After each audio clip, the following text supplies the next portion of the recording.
જો મસ્ત બન્યું છે ને, એકદમ જોઈને જ ખાવાનું મન થઈ જાય એવું.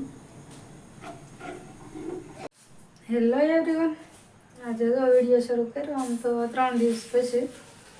તો આજે આપણે સાંજે શરૂ કર્યો છે. અત્યારે તો સાંજ પડી ગઈ અને અત્યારે વિડીયો શરૂ કર્યો અને રસોઈનો ટાઈમ થઈ ગયો છે. તો મેં કીધું હાલ વિડીયો અત્યારે શરૂ કરી દઈ. તો આજે બનાવવાનું છે આપણે કાજુ ગાંઠિયાનું શાક. તો વિડીયોમાં બધા બન્યા રહો કેવી રીતે બનાવ્યું, કેમ કે બનાવ્યું નહીં હમણાંથી. તો હું બધું લાવ્યા બનાવી નાખી. આજે ટાઈમ છે થોડો, તો મેં કીધું બની જાય. હાલો આપણે શરૂ કરી દઈએ. ઘી જો મૂકી દીધું છે અને થોડુંક તેલ નાખ્યું છે. તો આપણે છે ને હવે લસણને નાખવાનું છે. તો આપણે પહેલાં છે ને લસણને તેલમાં શેડવી અને બહાર કાઢી નાખીએ પહેલાં, પછી આપણે ગ્રેવીની તૈયારી કરીએ. લસણની કળીઓ તળ નાખી છે. તો હવે આપણે ડુંગળી નાખી દઈએ.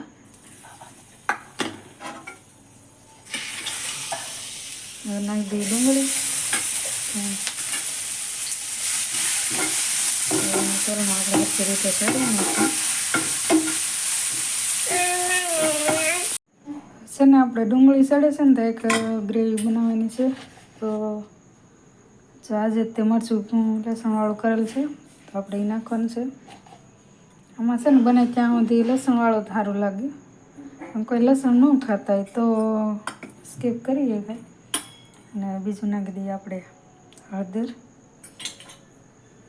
ધાણા જીરું અને આટલો નાખશું ચણાનો લોટ. તો આપણી ગ્રેવી છે સારી ઘાટી થઈ જાય. 1 ચમચી જેટલો નાખ્યો છે ચણાનો લોટ. અને હવે આપણે પાણી નાખી અને મિક્સ કરી નાખીએ. ડુંગળી જો ચડે છે અને આપણે જો ગ્રેવી મસ્ત બનાવી નાખી છે. અને ડુંગળી ચડી જાય તો પછી આપણે આગળની પ્રોસેસ કરી. ડુંગળી ચડી ગઈ છે તો હવે આપણે આ ગ્રેવી નાખી દઈએ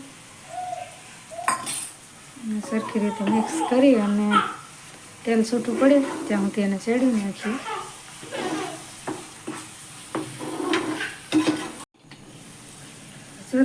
તેલ છૂટું પડી ગયું છે મસ્ત રીતે, જો એકદમ મસ્ત ગ્રેવી પાકી ગઈ છે. તો હવે આપણે છે ને નાખી દઈએ હવે ટમેટા અને સરખી રીતે ચડવી નાખીએ.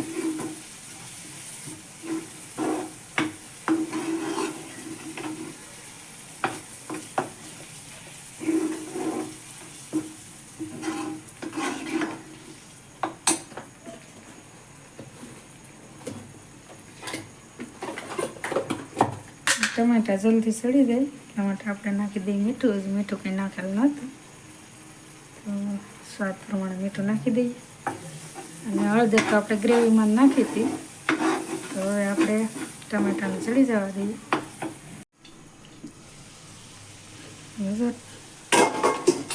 ટમેટા મસ્ત રીતે ચડી ગયા છે અને તેલ છૂટું પડી ગયું. તો હવે છે ને આપણે આમાં નાખી દઈએ કાજુ.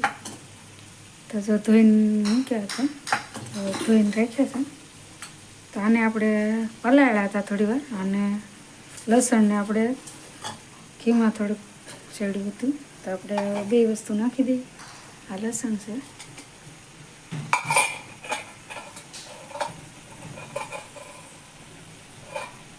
હવે ગ્રેવીમાં મસ્ત રીતે આપણે મિક્સ કરી નાખીએ.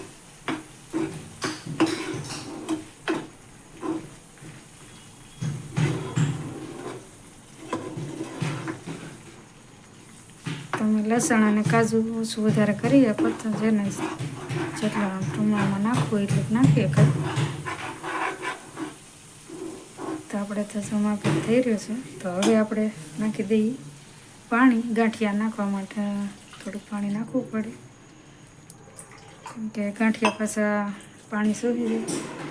તો હવે આપણે ગરમ થઈ જવા દઈએ અને ઉકળી જવા દઈએ હરખું. ગ્રેવી મસ્ત થઈ ગઈ છે.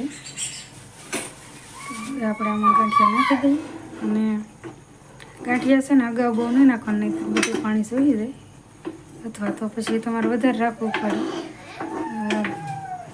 ગ્રેવી કરીને આવી રીતે મૂકી દો અને જમતી વખતે નાખો તો હાલે. તો હવે અમારે તો આમથી તે તૈયાર થઈ ગયું છે બધું.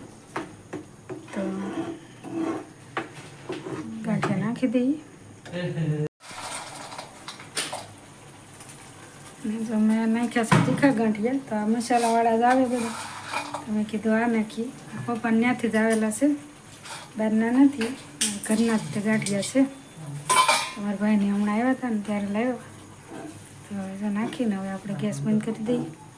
હવે આપણે જમવાની કરીએ તૈયારી.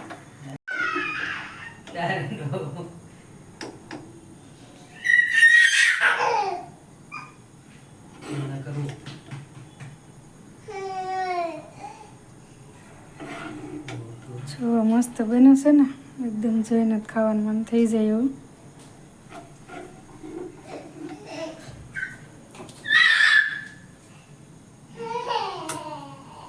હાલો જો જમવાનું તૈયાર થઈ ગયું છે. અને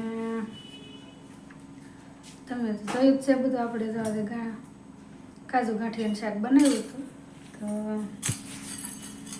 જો કાજુ ગાંઠિયાનું શાક છે, રોટલા છે, ને આ બપોરનું છે આખા રીંગણાનું શાક બનાવ્યું હતું હસમાં. મારે જ કંઈ જમવાનું નહોતું, મારે આજે મંગળવાર રહેલી છું, અને દૂધ છે, આમાં છાશ છે. તો હાલો જમવા. અને જો અમારા રવનીબેનને તો ઉતાવળ જ હોય, નીચે ઉતારીએ એટલે. તો હવે જમી લઈએ ફટાફટ, કેમ કે આજે ભૂખ લાગી ગઈ છે.